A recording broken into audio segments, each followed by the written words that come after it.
This lesson will focus on inverse proportion from the broad general education. Two quantities are said to be in inverse or indirect proportion if, as one quantity increases, the other quantity decreases in the same ratio.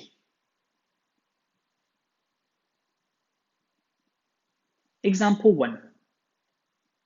It takes 6 men 4 days to lay the foundations for a house. How long would it take part A, 1 man, part B, 8 men? In our first example, we've been told that 6 men take 4 days to lay the foundations for a house. Part A, we want to work out how long it will take 1 man. Now think about this logically. If 6 men take 4 days, then 1 man has to take longer. There's no way that 1 man can do the work of 6 in a shorter time. So this means that this has to be an indirect proportion. As one thing decreases, the other thing would have to increase. So to get down from the 6 to 1, I'm going to divide by 6. If I have divided on this side, I have to do the opposite on this side, so therefore I will multiply by 6. That then means 6 multiplied by 4, it will take 1 man 24 days. Now, in part B, we now want to find how long is it going to take 8 men to do the job. So again, logically think 8 men should be shorter in time-wise than 6 men. In part B, we want to find out how long it would take 8 men to do the same job. So I've got 8 men that I'm looking to find. So we know that 1 man takes 24 days. So 8 men should take less time. So thinking about it logically, to go from 1 man to 8 men, I need to multiply by 8.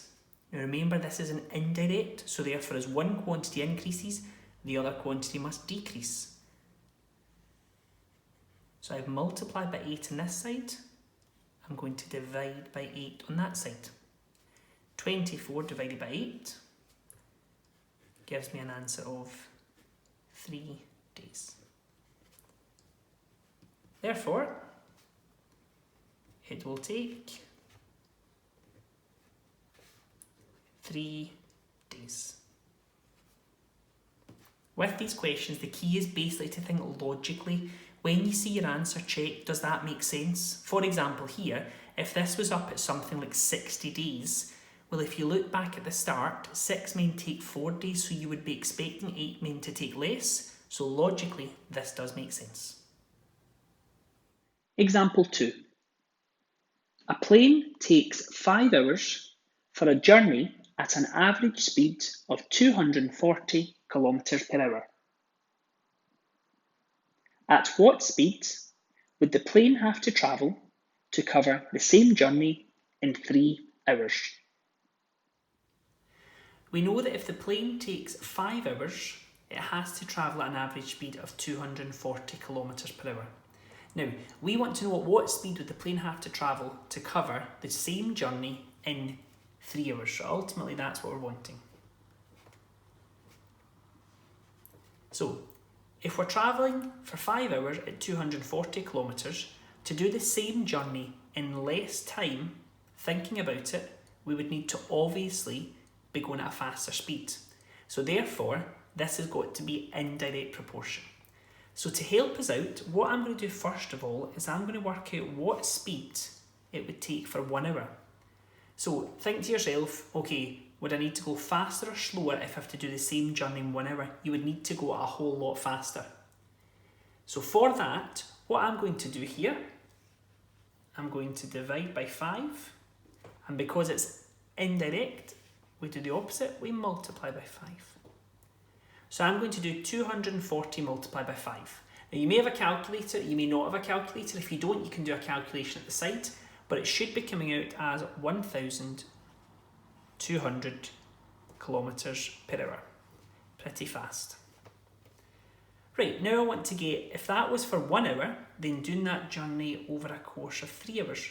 So on this side, I'm going to multiply by 3, which means on this side, I am going to divide by 3.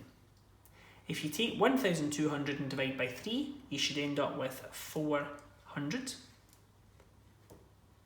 kilometres per hour. So therefore, the plane would travel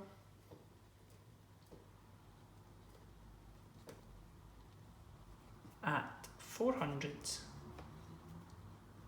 kilometres per hour.